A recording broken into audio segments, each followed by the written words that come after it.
पूरग्रस्त समितीचं गेली 4 वर्ष काम सुरू आहे। जी पूरग्रस्त गावं आहेत किंवा पूरग्रस्त क्षेत्रातील लोकप्रतिनिधी यांच्यामार्फत आम्ही पूरग्रस्त समितीनं काम सुरू केलं आहे। आणि याच्या पाठीमागला जो मूळ उद्देश आहे की कोल्हापूर जिल्ह्यातील जी पूर परिस्थिती निर्माण होण्याचा होते यासाठीची जी प्रमुख कारणं आहेत त्याबद्दल शास्त्रीय अभ्यास व्हावा ही पूरग्रस्त समितीची पहिल्यापासून मागणी आहे। त्याचबरोबर हा शास्त्रीय अहवाल तयार करत असताना स्थानिक लोकप्रतिनिधी, स्थानिक पूरग्रस्त यांच्याशी चर्चा करून तो अहवाल व्हावा, तो परत तयार झाल्यानंतर लोकांसमोर मांडावा आणि सूचना घ्याव्यात अशा पद्धतीची मूळ मागणी होती।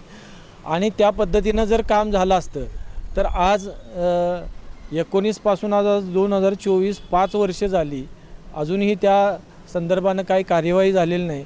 त्यामुळं पूर येऊ नये म्हणून ह्याबद्दल कोणतीही पावलं उचललेली नाहीत।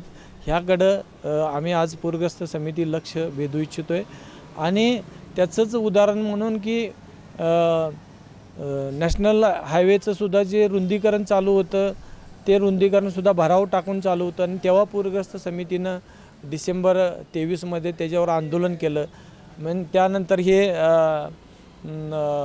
गगनबावडा रोडलासुद्धा भराव टाकून बालिंगा पुलाजवळचं काम सुरू होतं, त्याबद्दल आंदोलनाचा आम्ही इशारा दिला। त्यानंतर कलेक्टर साहेबांनी मिटिंग घेतली आणि ती समन्वय मिटिंग झाली। मुळात म्हणणं कसं आहे की म्हणजे अजूनही त्याबद्दल जी योग्य दक्षता घेऊन कामाला सुरुवात करायला पाहिजे त्या पद्धतीची कार्यवाही अजून सुरू नाही। त्या दृष्टीनं ही कार्यवाही भविष्यातली जी विकास कामं आहेत किंवा जी झालेली विकास कामं आहेत त्या दुरुस्त्या करण्यासाठी प्रशासनाने आणि शासनानं पावलं उचलावीत ह्याकडे लक्ष वेधण्यासाठी आणि आपल्या माध्यमातून ही जनभावना अजून मजबूत करण्यासाठी आजची ही आम्ही पत्रकार परिषद घेतली।